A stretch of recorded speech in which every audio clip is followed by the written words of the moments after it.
দেখি দেখি দেখি দেখি শেষ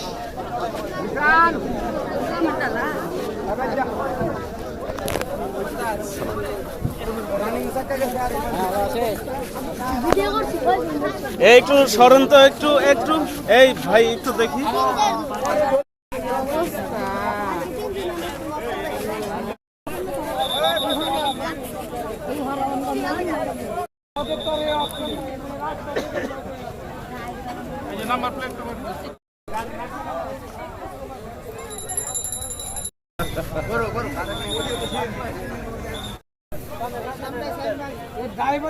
ভাবে গাড়ি চলে সিএনজি হাই রোডে চলাটা আসলে ঠিক না, না চলাটা সবচেয়ে ভালো।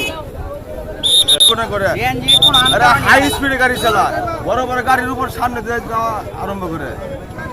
সিএনজির সামনে চাক্কা বাস্ট হয়ে গেছিল, বাস্ট হয়ে গেলে ড্রাইভার সিএনজির বাঁচাবার চায়া গাড়ি মনে করে মাঝখানে কাটনি মারছে, কাটনি মারে গাড়ি পরে পাতালি হয়ে গেছে, সিএনজি আসে পড়ছিল, এই জন্য এই দুর্ঘটনা হয়েছে। এটা সঠিকভাবে ই করার পারতেছি না আমরা। তিনজন নারী মজক একবারে হয়ে গেছে, আর একজন হসপিটাল আছে, 4 জন নারী ছিল আর কি, 3 জন একবার ডেড, আরেকজন হসপিটাল আছে, ওনারও মৃত্যুর অবস্থার মধ্যে মৃত্যু সজ্জায় আছে।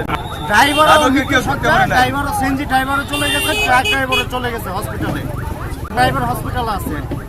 মোট ছিল 4 জন, 4 জন মহিলা ছিল, 4 জনের মধ্যে 3 জন একবার ডেড হয়ে গেছে, আর একজন ডেডের অবস্থায় মানে ওনারও খুব খারাপ অবস্থা, ওনার নিয়ে হসপিটালে। ড্রাইভার এমন ভাবে গাড়ি চালায় মনে হয় কি আকাশের প্লেন পাইছে ওরা, এটাও সতর্ক থাকা দরকার যে সাধারণ জনগণের যে একটা পাবলিক আমাদের নিরাপত্তা রইল একটা সিএনজি ড্রাইভারের কাছে। এই জিনিসটা মনে করে চিন্তা করে গাড়ি চালাই না, তার কারণে আজকে যে 3টা মা আমার চলে গেছে। পর্যন্ত অনেক দুর্ঘটনা এই বছরে না হলো আরো 10টা অ্যাক্সিডেন্ট শুধু সিএনজি